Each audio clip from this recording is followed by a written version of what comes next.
Hello, good afternoon. My name is Željka Škaričić. I'm director of PAPRAC, located in Split, Croatia. It is one of the components of the Mediterranean Action Plan, United Nations Environment Program, and we have organized this side event together with our sister center, Plomb Bleu. I would like to welcome all of you in this meeting room, but also to greet all of those who are listening to us online, listening to hear how our experience on how the scientific research can feed a local action in climate change, but also vice versa on how local knowledge can enrich the scientific knowledge, in particular with regard to what is happening in coastal zones. First of all, a couple of words why this side event at COP27. Because the ICZM protocol, Mediterranean Protocol on Integrated Coastal Zone Management was quite visionary, even at the period it was negotiated and prepared between 2004 and 2008. The protocol that includes several articles that deal with climate change and requests countries to deal with climate change issues in an equal foot while preparing with other sectoral approaches, while preparing their national ICZM strategies and also coastal plan for specific coastal areas. Today we shall be hearing a couple of interventions. The first one will be made by Professor.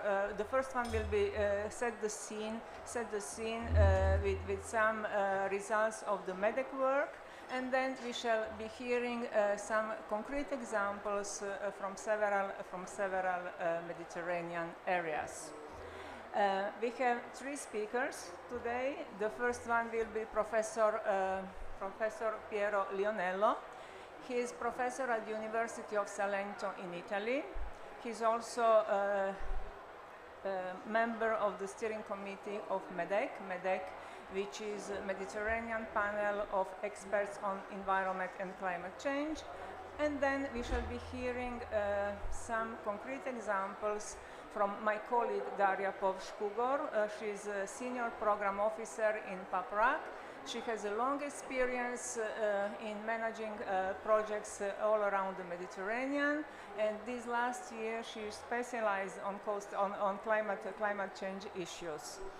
The third presentation will be from our colleague from Plomb Bleu, Colline Mias, and she will be presenting. She works also on coastal adaptation to climate change, and she will be presenting the results of their led project, of Plomb Bleu led project, CASADAPT, trying to bridge science and policy making work. So I would like to give the floor now to Professor Lionello to tell us about the situation and trends with regard to climate change in the Mediterranean. Professor Lionello, please. Thank you very much for the introduction.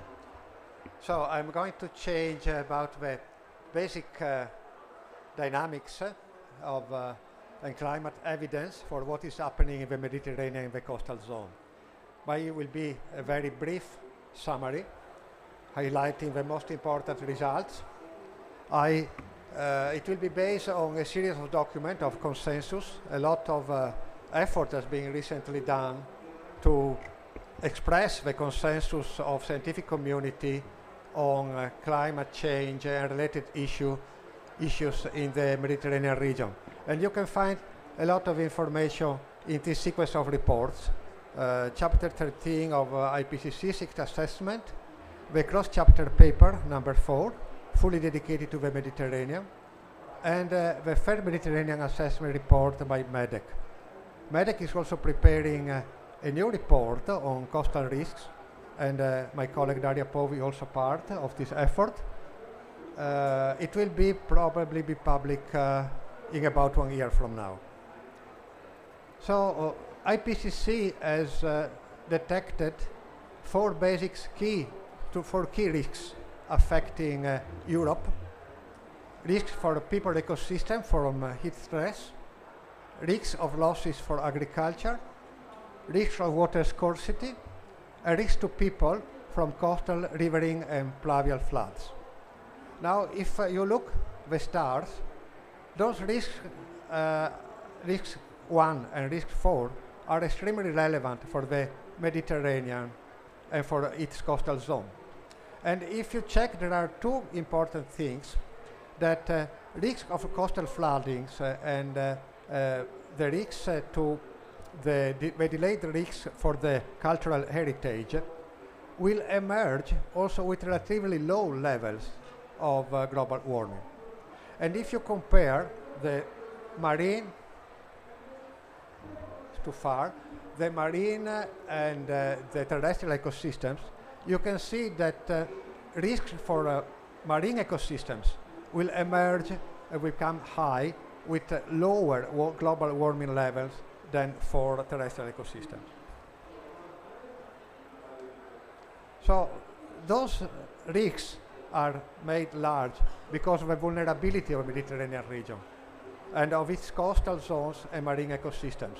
We have large urban, growing cities, we have large cities, and the amount of urban population living in those coastal cities is increasing, not everywhere, but over many countries. We have a lot of settlements in a macrotidal environment that are severely affected by sea level rise. We have economy strongly depending on tourism, and we have ecosystems that, as I said, are exposed and vulnerable to global warming. Talking about sea level rise, the first clear message is sea level rise has risen in the 20th century at a pace slightly larger, not much, than the global one. And effects of this change, impacts, are already evident. Now, Venice is a paradigm of that.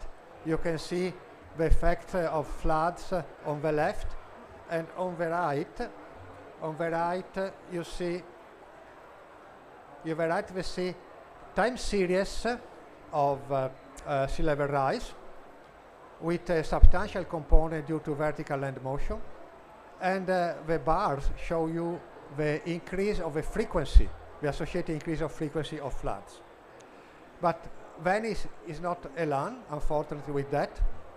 There are many other cultural heritage sites along the Mediterranean coast, and many of them, if you check for the red and orange part of the coastline, are exposed or will be exposed to sea level extremes above 2 meters.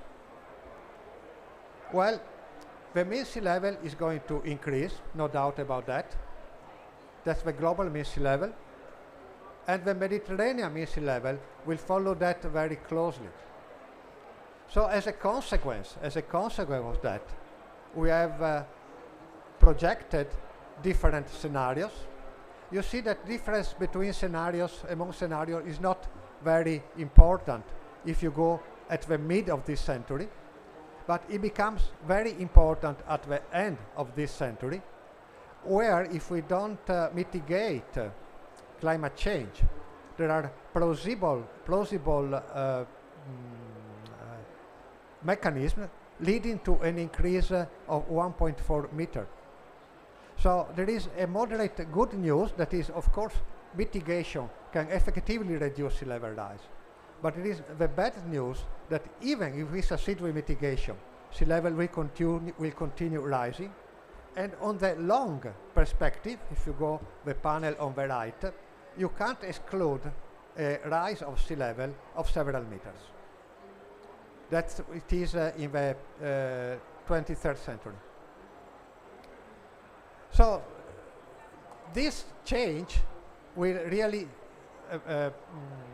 limit the efficiency of present adaptation strategies. Here you have Venice.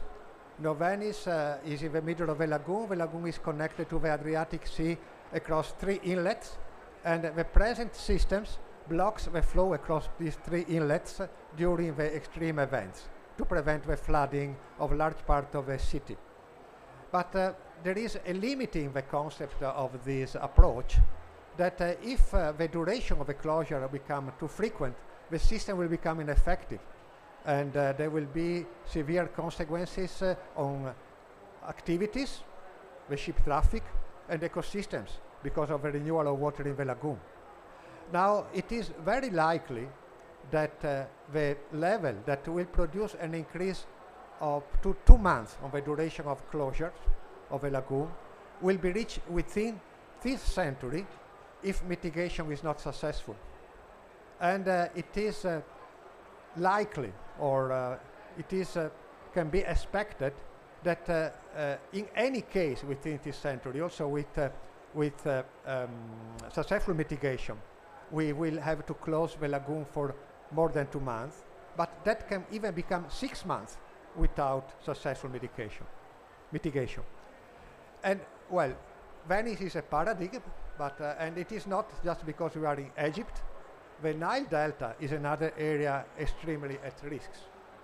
You can see here how it is exposed now, and how the increase of sea level in the other 3 panels will increase risks for a region that is heavily populated on a very low ground with very important agricultural activities for Egypt.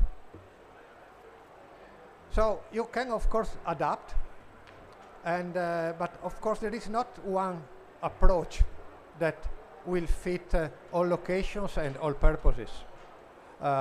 You can consider the effectiveness, and you see that if you go to the hard engineeristic defense systems, of course they are very effective, but they have a huge cost, so it is not possible to implement them everywhere, and they are there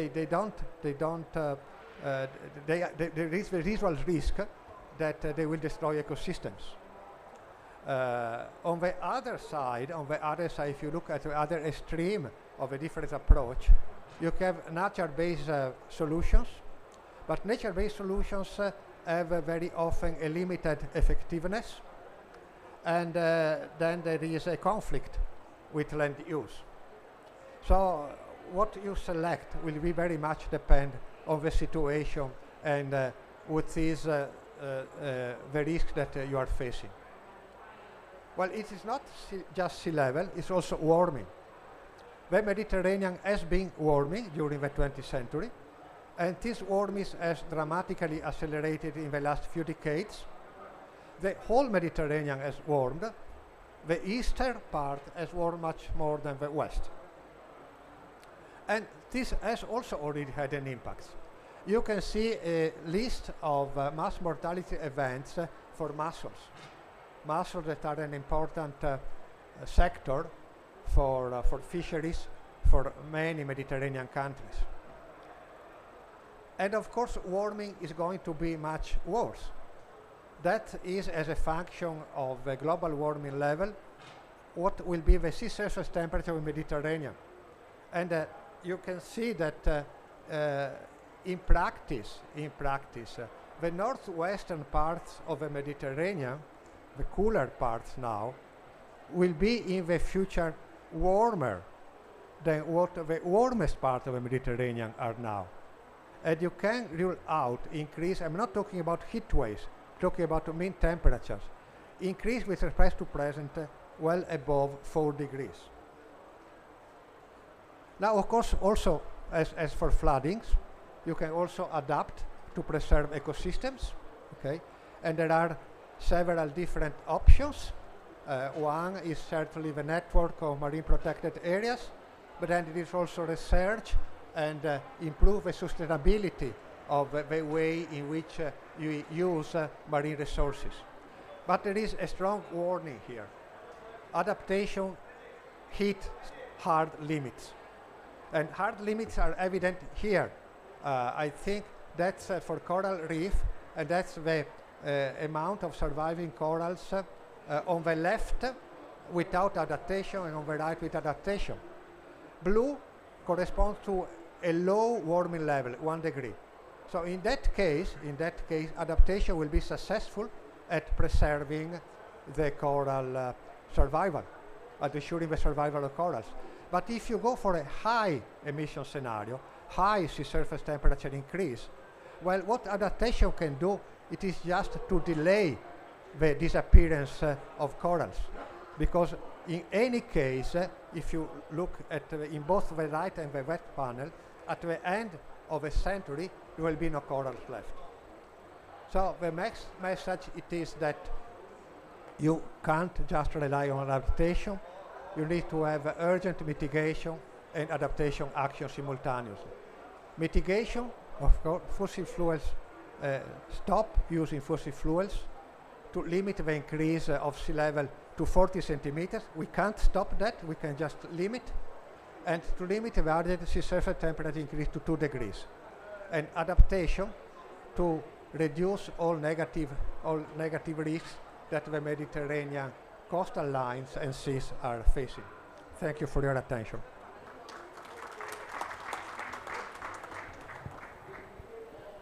Thank you.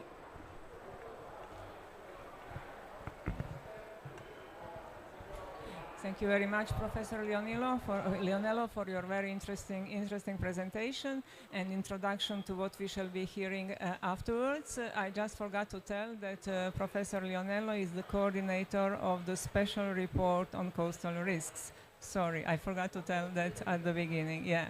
And now I give the floor to my colleague Daria, who will present some concrete examples of adaptation in coastal zones all around the Mediterranean. Thank you, Željka. Good afternoon, ladies and gentlemen. So I will talk about the coastal plans with a focus on adaptation to climate change. By now we have been listening about the science, and now I will illustrate some cases of action where we provided support to different regional and the local authorities. In the previous session, Lisa De Vignol from the cities rightly said that coastal adaptation is a journey. And actually, coastal plan is a plan of the journey. Whenever you go somewhere, you need some kind of a plan. So, from that perspective, I will first like to remind you about why we are so passionate about coastal zones. Maybe you know that 40% of the population on this planet lives on the first 100 kilometers next to the sea.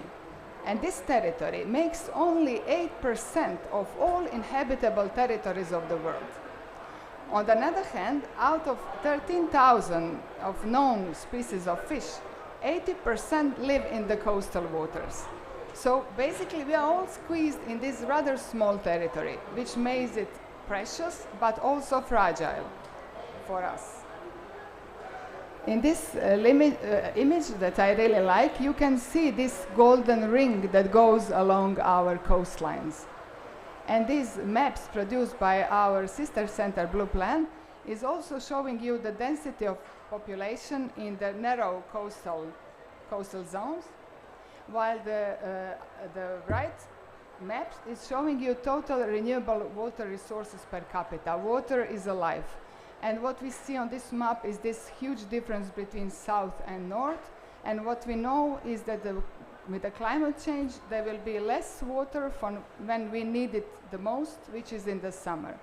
And it's interesting to know that from our project, which we did in Croatia, which is one of the countries richest by water, now in the summer months, water is already limiting factor for development. So even now, even in the richest regions,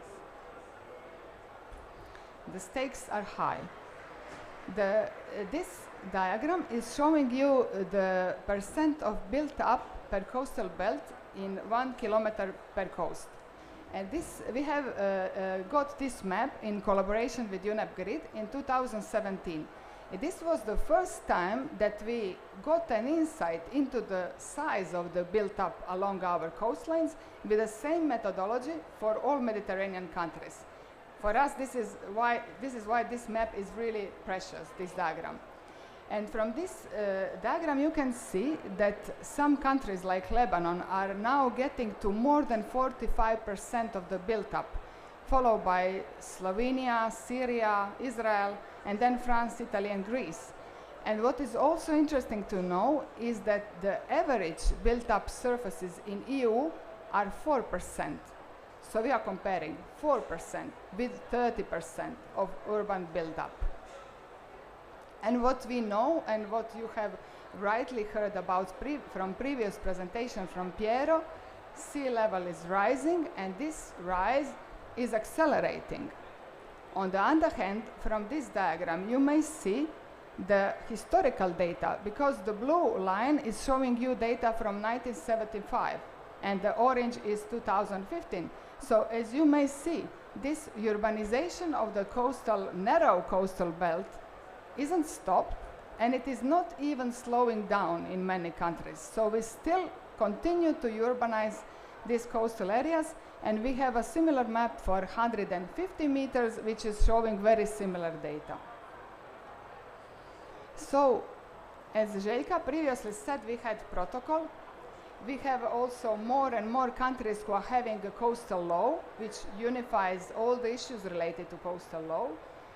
So we have some instruments, we do have some of the institutions, but what we actually need is a new vision for a different coast, new narrative, because as you have heard before, the sea level is unstoppable. It is going to rise. With all possible mitigation, we can still expect these 40 centimeters. And by now, we are not so good in mitigating it.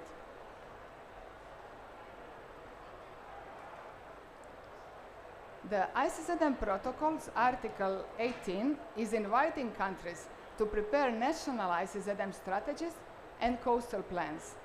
So the first coastal plan, which we prepared in the framework of the JEF-MED program from 2014 and 15, was adopted by the county which prepared it, County Šibenik-Knin in Croatia, and later on it was awarded at ECA conference with the overall MED award in the competition of 28 projects, which actually after this, it was followed by the quite strong interest from different regions from Croatia and elsewhere in the Mediterranean.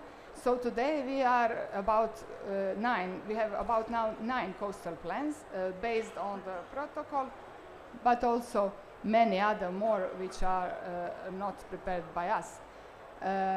As I said, some of these coastal plans are prepared by the largest program that JEF funded in one region by now, which is a MED program currently ongoing, with its 8 child projects, one specified on climate adaptation and with a total of $43 million. So as a PAPRAC and UNEP map, we have been implementing coastal area management programs since the end of 80s. So all these plans were done in the integrated manner, focused on priorities. In addition to our plans, there are many other coastal plans around the world, as you may see from this table. And as I mentioned, the JEF supported 5 countries in their way to develop these kind of regional coastal plans. So basically, coastal plans, when they are focused on adaptation but prepared in an integrated approach, they aim for climate action. Because as we heard before, I would dare to say there is no adaptation without mitigation. There are these several important facts about the coastal plans as we see them. So we are applying integrated coastal zone management and ecosystem approach. We are using systemic and holistic approach in order to identify priority issues. Nobody can deal with everything, but that's why this systemic approach is important to identify priorities and to deal with the priorities in particularly. And the last and the most important one, our plans are prepared in wide partnership of government, academia, civil sector and businesses. They are basically co-developed with all these groups together, stakeholders or actors together. And that's why we can claim that the process of the plan preparation is at least equally important as the plan itself. and I will come back to that later on again. This is our first plan. So here you may see the policies which we dealt in details are the space, as the space is the essential resource in the coastal zone, water, then the coastal resilience of the narrow coastal belt, and finally sustainable economic development. So we are getting into mitigation and into climate action, I would say. In preparing coastal plans, we worked together with our sister center Blue Plan, as Lina mentioned before. So through Climagine, which is a structured approach to participation, we actually managed to get the collaboration with the local stakeholders on the equal ground, because they had their own task, which was to help us to develop this nice diagram, which is like a blood test result of the sustainability of this region.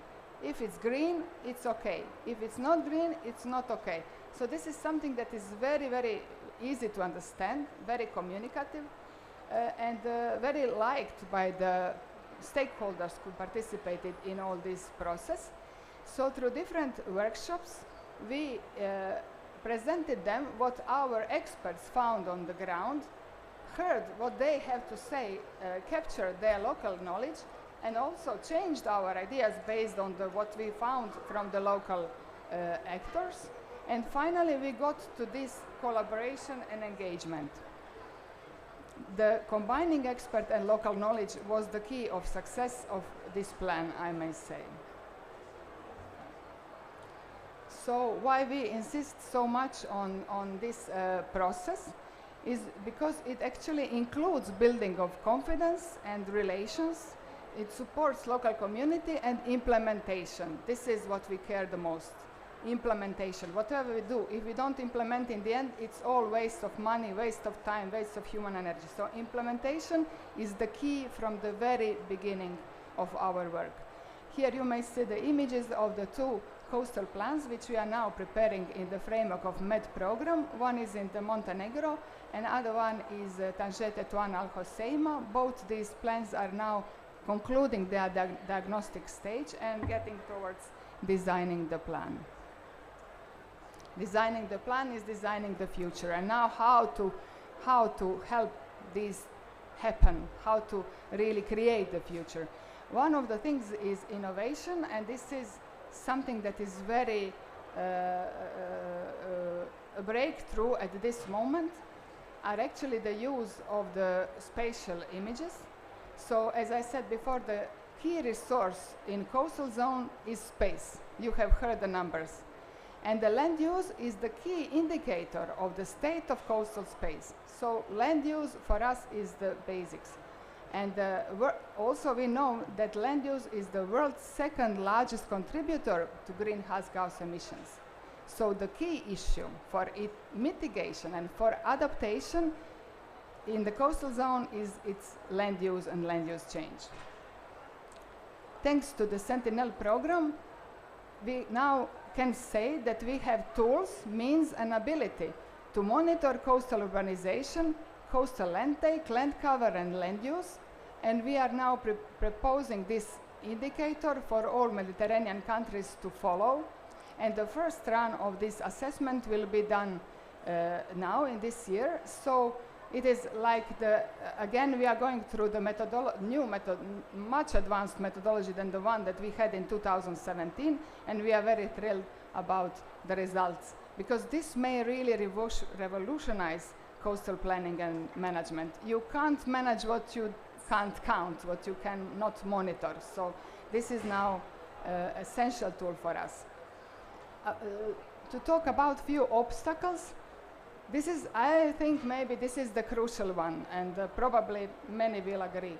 So science did their job excellently. MEDEC, IPCC, we identified these long-term problems, and we are now really sure it's highly likely that things are happening. Highly confident. On the other hand, we are expecting solutions from policymakers, and policymakers are elected in 4-year cycles. How can we bring solutions? to the issues which are so long-term. And the policymaker who is a pioneer, who is avant-garde of his society, shall the citizens recognize this, because climate action costs. It's not a new opportunities. This is a cost for our society. So we have to find courageous governments who are able to really lead their local communities. Governance is made of relations among institutions, about processes and customs which define how the power is implemented, ways of taking decisions on public but also of the private interest, and also the way how citizens and actors gives their vote. This is an example from Šibenik Knin plan, and it is really nice example, although part of it is theoretical, I may say, part of it really functions.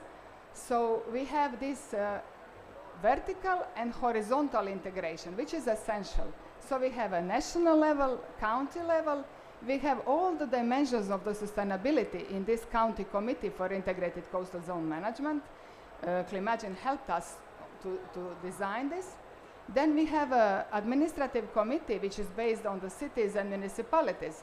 So in the session before we heard how important it is to have a supra-municipal coordination, because when you touch coastline in one place, you have a problem downstream or upstream. So it's really important that nobody gets into this alone. And finally, we have advisory board, which is maybe the crucial. Advisory board is founded by the scientists, by the businesses, by the civil society NGOs. And this is the bridge, actually, towards governance. And yesterday we heard about fantastic example from Barcelona, or from Catalonia's government, who are so active in implementing all these measures, and really are the pioneers and a good example for the Mediterranean regions. One other problem is the knowledge, and we need to gather this knowledge and make it accessible. One of the examples is this platform, AdriAdapt, adriadapt.eu. On this one, you can find the integrated adaptation planning tool, which leads you step by step in preparing the coastal adaptation plan. There are also more than 40 adaptation options, more than 11 case studies, more than 50 videos. I recommend those with the editor's pick. And this is how we make this knowledge available to our local communities. In many countries in Mediterranean, we have very small cities and communities, and they have no power, not even to deal with the daily topics, not to talk about something so complex as this. So we need to find a way how to overcome this threat. And this is also one of the results from the AdriAdapt project. It's some ideas on the typical coastal Mediterranean setting. So it's something for brainstorming on all possible adaptation, different adaptation solutions for the coastal zone. And we would like to invite you to join our poster outside, which is presenting this image, and to add your ideas about solutions that may be applied in the coastal zone with the yellow post-it papers that you may find there. Because we need to raise awareness. From science to knowledge to awareness, we need an election body aware that we need to take this kind of bold steps. It's not on policymakers alone to do this job. They will do it when their election body will be aware that they have to do it. So it's on all of us.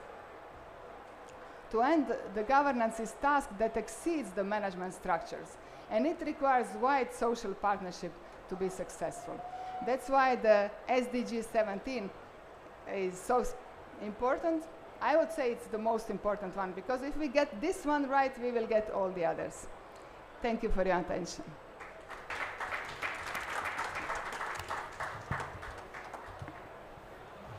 Thank you very much, Daria.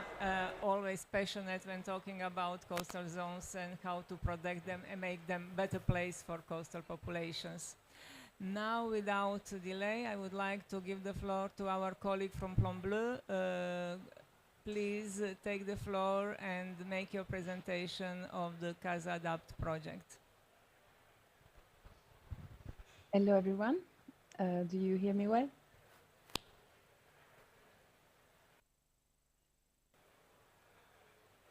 Okay, so I will begin. So hello, everyone, and dear colleagues, I'm really glad to be presenting today the CASADAPT project in such an interesting panel dealing with adaptation and the link between science and policy.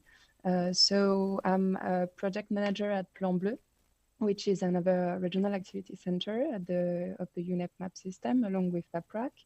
And so Plan Bleu is positioned as a science policy interface for different projects, as you already know, I think. So it's in charge of the Mediterranean Observatory on environment and sustainable development, but also produces reports on the state of the environment and development of the Mediterranean. It's also in charge of the regional foresight exercise, such as one named MED 2050 that draws different scenarios of the Mediterranean future by 2050. So the project I will present today is actually a local declination of this kind of foresight method that we have, and also has a lot to do with Climagene method that Daria just mentioned. So it's dedicated to the adaptation to climate change in a very specific area of the Mediterranean coast, a portion of the French Riviera in the south of France, which is named Sophia Antipolis agglomeration. So the CASADAPT project began in January 2022 and was made possible by the financial support of Fondation de France and also by the prior involvement of local actors of Sophia Antipolis agglomeration, its public administration and elected representative. And specifically its development council, which is representing private and associative actors of the agglomeration and who actually paved the way for this project to happen.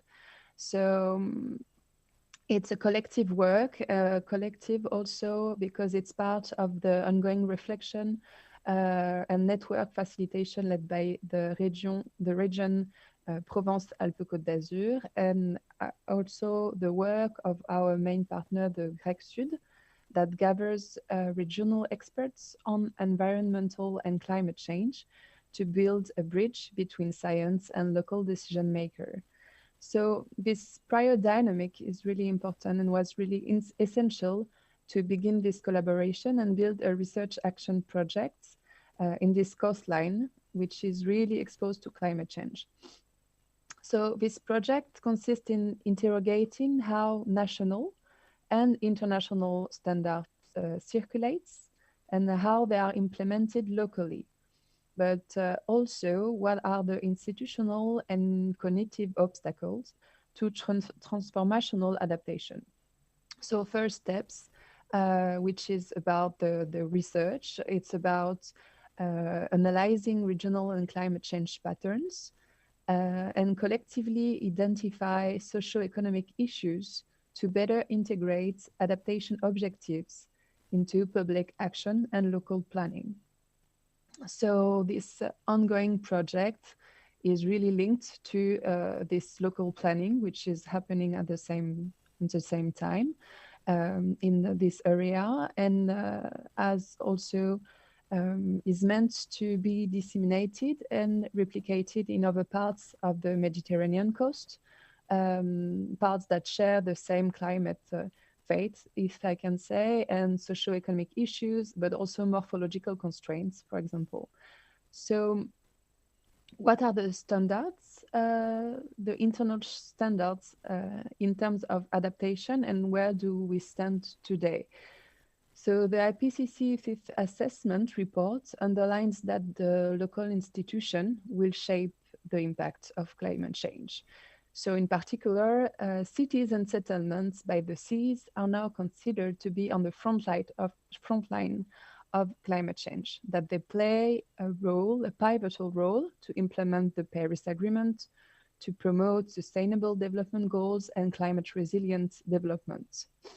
Many institutions and international programs are now shaped by these principles. Nature-based solutions that we mentioned before are widely promoted, for example, to be a key to associate mitigation and adaptation to climate change. The notion also of strategic withdrawal, of spatial recomposition, but also implementing action like no regret action are really terms that are widely spread now. But it comes after decades of urban planning, promoting urban growth and belief that it's possible to control its environment, to control the floodings and so on. So it's a change of paradigm that is really important to understand in terms of public action and the time it takes and the generations of public administration persons that it takes to implement over kind of politics or policies. So for this project to work, we wanted to identify the different international and national norms that I mentioned before, and really understand the local constraints of social and socio-economic issue of this part of the Mediterranean. So as you can see on the left, there is a map of the South region, so administratively speaking. So if you can see on purple, it's the places where since 1982, more than 40 prefectural decrees were taken to indicate the occurrence of natural disasters. So there is Marseille and its surroundings. And there is also on the right, the coast between Nice and Cannes, where Sophia Antipolis is actually located. So this territory, as we can see, is exposed on many levels. It has known a lot of catastrophes, and it has also this one big problem is that it's very urbanized, as you can see on the picture on the right. So to characterize this vulnerability of the coastal territory, it's really important to identify the different risks, socioeconomic issues that the territory is facing, but also urban planning practices that are really key, the key to understand what we can do actually. And also local representation, which are really, really important. So it means you have to combine environmental science and also human science and social sciences. So it's really important to cross these disciplines to be understood, to fully understand and implement new local paradigm in terms of risk mitigation. So in Sophia Antipolis, actually, so we've seen there is a lot of climate risks, flooding, marine submersion, drought, fires, and so on. And there is, as you can also tell, a huge risk of intensification of natural disaster of on the future, but also over the last 20 years. So actually, there is important issues locally, which are linked to the coastline. So there is a highly urbanized coastline. There is very few urbanizations cut off, and also green corridors on the coasts, on this specific coast. So if the key is space, it's really important to interrogate what are the solutions that we can have here. It's a very mountainous hinterland also. So how do you use nature-based solutions, and how do you operate spatial recomposition in this place? It's really open question that needs to be tackled. And it's important to have that in mind. So there is also land value, which is very, very high. And economic resources, as you mentioned also, that are largely depending on the blue economy and the seaside. So it's important question that is now being addressed. They were addressed during the first workshop that we had in the 25th of October, the last 25th of October, during a workshop that was about identifying those socio-economic issues, and that really stressed on the element that I just spoke about. And there were also another episode, this summer's drought episode, which can be really interesting because it marked something new, I guess, like nationally and internationally, because this paradigm of how we deal with environment and the climate change is now beginning to happen like on a daily basis. And this summer was really about that also. So this episode also is an outstanding issue, and is about how, like, to elaborate about how do we continue with this business model, with this, how do we deal with tourism and water scarcity, for example, in the region. And for that, and to meet all those constraints, we need imagination. So Daria just spoke about how this plan and this journeys is about also new narratives. And this is exactly what we are trying to do here. It's about highlighting also how could be the new social contract, a local one, and to highlight the local history, to look in the past, to be able also to have this kind of new territorial project, to be able to see that the French Riviera was not always looking at its coast, but also at its mountains, that it was not that developed a few decades ago. It's about also stressing on alternative examples of land use, for example, that was actually made locally, such as beaches, for example, artificially created by winning over the land and not over the sea, and other example and local history practices that we can relate to. So it's really important to stress on this history, to imagine another kind of future. So these participatory approaches, as we say, are really a prerequisite for successful implementation of any plan or strategy. It needs to be integrated and progressive and adaptative also. At the same time that there is a urge to think differently, but we cannot put aside the collaborative work and the process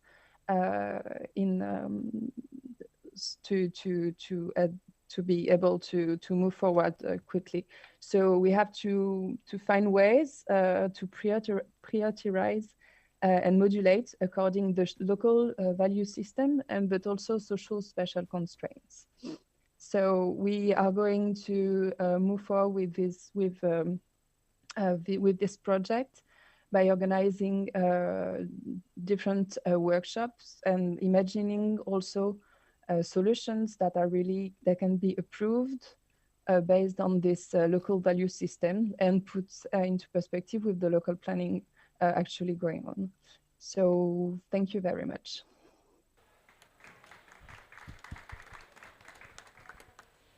Thank you very much, Colleen, for your interesting presentation. Please stay with us because I would like now to ask the audience if somebody likes to ask something to our speakers or to comment something before we close the session. Yes, there is a colleague. Please, Enrique. Thank you. Oh. Thank you very much. Enrique from Medwaves, a sister center of PubRac.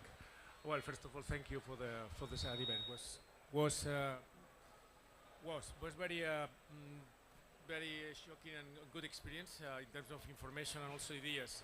And in that sense, I wanted to make a question, maybe not maybe to the point that was raised by Daria about the possibility that really, let's say, governments and in that sense policymakers who are normally in the government for 4 years, in the case of democracies, would be able to really start to to develop the needed measures, of course, with in close collaboration with other stakeholders of civil society.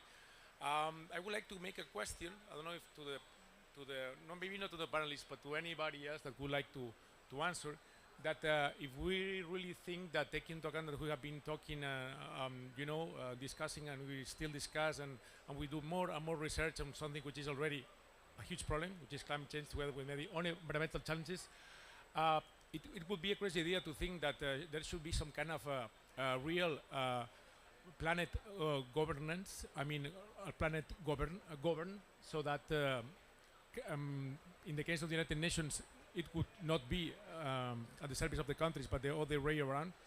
Or I don't know if they are United Nations or another kind of world system as a government, because I think that while we are still organized as governments based on the idea of countries or states based on individual territories, I think it will be very difficult to really establish measures that will be benefiting all of us as planet, because as territories, of course, there are many differences. So this is a question I'm making myself since some years ago, and I just wanted to make this to the audience. If somebody would have an opinion on that, even though it's a bit crazy question. Thank you. Well, it is a difficult and sort of crazy question, Enrique, and it was more a comment from your side and suggestion than a question. If somebody would like to add something, please do it. Daria, you want to comment on that?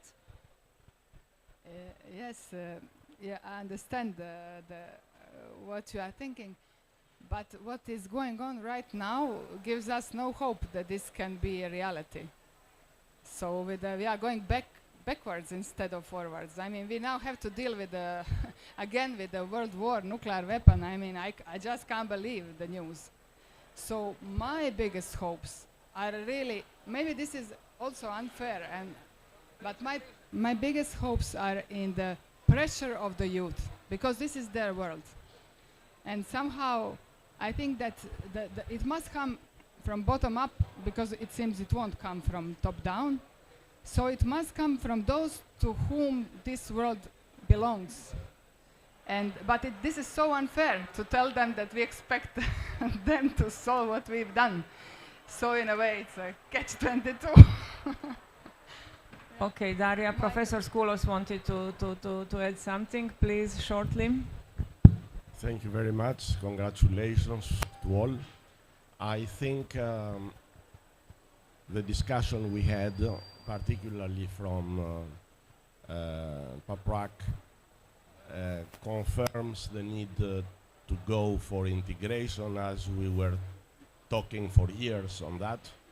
And also combining a little bit with what it was said by Plan Bleu, is the third part, is reimagining our future. Reimagining, that means that perhaps we turn to the mountains again, but this is something else. The other two things, and here I insist, is that our emphasis should be in mitigation. At the same time we are talking about adaptation. Mitigation is absolutely necessary, although we started emphasizing about the need of adaptation and also about the overall water cycle, source to sea, as part of what we are talking on adaptation. And the other thing is we need also investment on hard infrastructures, which is for sure necessary for some parts of of the puzzle. What is important from this meeting in COP27 is that perhaps Enrique, before having the international governance, as we all wish, the private sector seems to come in because of interest. It seems that we may have mobilization of many more resources going both to adaptation and to mitigation as part of the protection of the natural resources needed for the economy. So here is something that in this COP it is a little bit more clear, emerging. I don't, definitely young people will continue what we have started and they take, let's say, the floor, but we should not overestimate their ability, because it is not only voice and advocacy. It requires also knowledge and experience, and we should not believe that a new generation alone can solve the problems. It is very important that all the intergenerational also link is extremely important to keep the continuity, because I hear more and more rediscovering the will, and even the will of the 80s. So we need to also to stress that because we have solutions, technical solutions for mitigation, and several, not many, for adaptation. We didn't touch upon the problem of the alien species, which is already so difficult in Greece that entire ecosystems have collapsed. So what adaptation we are talking about? Yeah. Thank you very much. And but because we are ending the session, I would like to end it with this very positive message brought by Professor Skoulos, that there are pledges from private sector, business sector, for what is not anymore an option but a must: adaptation coupled with mitigation. So thank you very much. Thanks to all speakers and to all of you for attending this side event. And let's hope for another occasion to meet very soon and to continue our discussion. Thank you very much.